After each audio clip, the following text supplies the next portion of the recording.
So I remembered what I was going to show you. Let me get it open.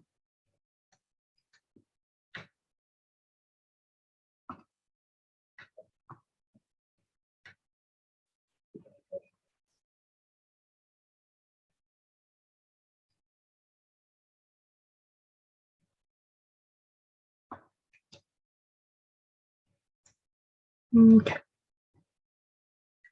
Let me share my screen then. Okay, so this is what I wanted to show you. So this is the lab manual portion for the unknown project. So in order to know, because I know you can like look at that and be like, I don't even know where to start.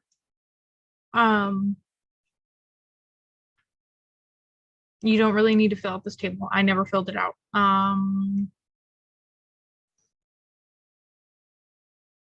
You don't need to fill out that.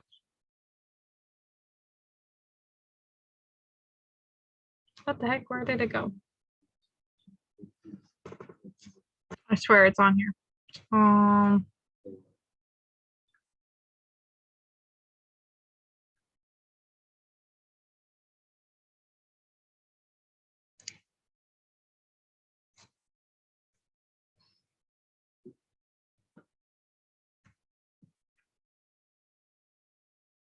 Well, first of all, you do need to keep an eye out on the rubric.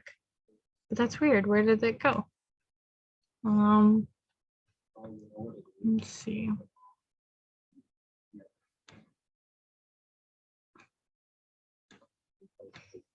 I don't really care if you guys see my grade or anything.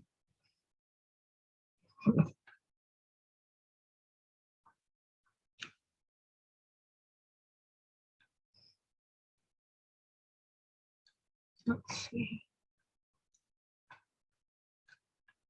I think this is the actual paper. Yes. Okay. So if you don't really know where to start, this is great. She is looking for these big bold headers. First of all, so if you say, if you start out with like one, an in-depth analysis of your patient history, and then you answer these. So basically just what I did was literally this. I took this. Oops, sorry, went a little too far. I did this, Control C, Control V, copy and paste. I copied and pasted it right over, and then I went through and I answered the questions, and I tried to answer them as, you know, as in depth as possible. So your patient scenario at the very beginning of your paper, you're going to start with a paragraph that's just your patient scenario. Once you put your patient scenario, you're going to do this section about and answer these questions, right? Yeah, excuse me, where can I find this paper? Where can I find this paper? This should be under assignments here. Let me show you where I found it. So, Thank you. So this right here. So if you click on the unknown report assignment, there should be a little like document that you can download. And then it basically gives you an outline, and the rubric is attached to it. It's just a little bit more in depth than the lab manual portion. Okay, got it. Thank you. So follow that and you'll be able to do pretty well on that. And then if you ask yourself, is this detailed enough? And like if you have to ask yourself that question, it's not. You need to go back and put more detail, probably 9 times out of 10, just to be safe, right? But yes, that's that. So that's the unknown project. One other thing is the case study.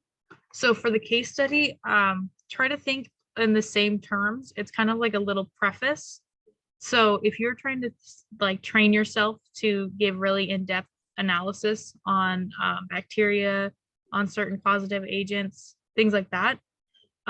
If you're trying to practice being in depth, do it on case study 2 and try to be as in depth as possible.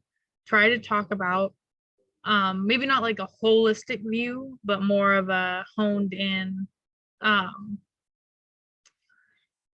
little bit more about the actual agent and how to treat it.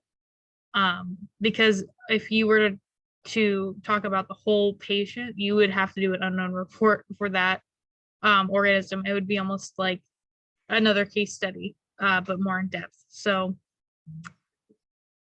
that would be my big piece of advice, is if you are questioning if this is in depth enough, definitely go a little deeper. Include a lot of statistics, but I'm sure you're probably almost done, or if you are done with your case study. So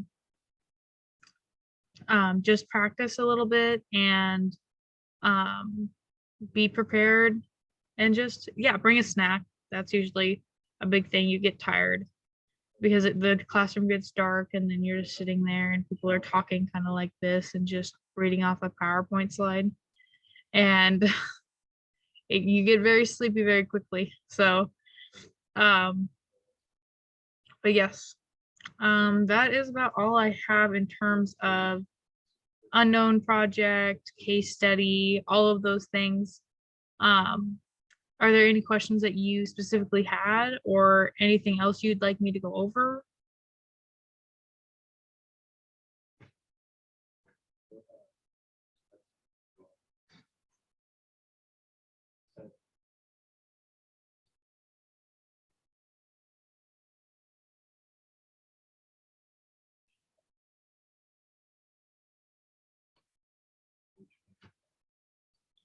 Because if you're good, don't have any questions, you're more than welcome to go and spend the last 15 minutes, on your phone, watching a movie or watching a show to relax. I mean, we all need it.